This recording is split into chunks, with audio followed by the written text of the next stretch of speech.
Magandang araw mga mamsi. Eto, magkasama ulit kami ng aking mister. Panggabi kasi ang pasok niya ngayon kaya makasama ulit kami ngayon. On the way kami sa school ng aking anak at ng sa kanyang pinsan.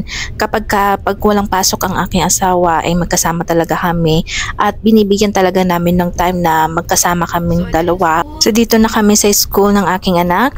Ayun niya yung mga parents na nag-aantay din sa kanilang mga anak. Dito nga i-separate ang entrance ng mga kindergarten sa mga elementary.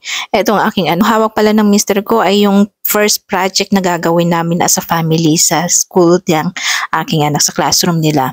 Inaantay nga namin lumabas yan yung kanyang pinsan, yung kanyang kuya. Ito lumabas na siya, andyan na. At ito, papunta na kami sa Shoppers Drug Mart kung saan bibili kami ng mga gamot. Kasi nga season ngayon ng flu, taglamig, kaya marami mga bata nagkakasakit. At syempre, kapag nagkasakit yung anak ko, lalo na yung ubot sipon, ay nakahawaan talaga ang buong pamilya. Ganyan naman talaga ang buhay dito, 'di ba? Kapag malamig talaga, sobrang lamig, nagkanda hawa-hawa ng mga estudyante. So, sa school naman, talagang inaalaw nila yung mga estudyante na hindi pumasok para hindi magkahawaan. Basta tatawag ka lang, then okay naman sa kanila. Hindi naman problema sa kanila dito yan. Pagka nag-absent yung isang bata, dahil automatic, kino-considerate din naman nila. So ayun nga, nagdito kami ngayon at naghahanap kami ng mga gamot. Syempre, para sa ubo. At ako talaga inubo din. Halos pagka natamaan kasi ako ng ubot sipon, ay inaabot ako ng higit na 2 linggo yan. At masakit sa katawan.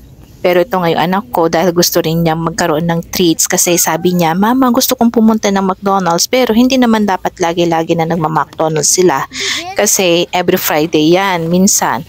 So ang ginagawa ko, pagka nagustuhan niya na isang treat, so binibigyan ko na lang din ng isang treat para naman at least mapapawi yung pagod niya sa school, di ba? So ito na, pauwi na kami. Natapos na namin lahat, bilhin yung mga kailangan namin bilhin. Ito, pauwi na kami. Malapit lang ang school at saka mga grocery store dito sa amin sa bahay.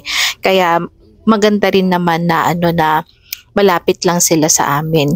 Minsan nga pagka summer talagang nilalakad lang namin yan para exercise din naman namin yan pagka summer. Pero kapag winter, syempre, mahirap naman maglakad-lakad pag sobrang lamig. Kaya minamabuti namin na magsasakyan kami pagka winter season. Pero pag summer talaga, yan, ini-enjoy talaga namin yung weather. At hindi yan uso dito kapag ka summer ay nagpapayong ka or whatsoever. Gustong-gusto nila talaga nagbababad sa araw. Dito nga na kami sa street namin at talagang yung dalawa ay pagod na.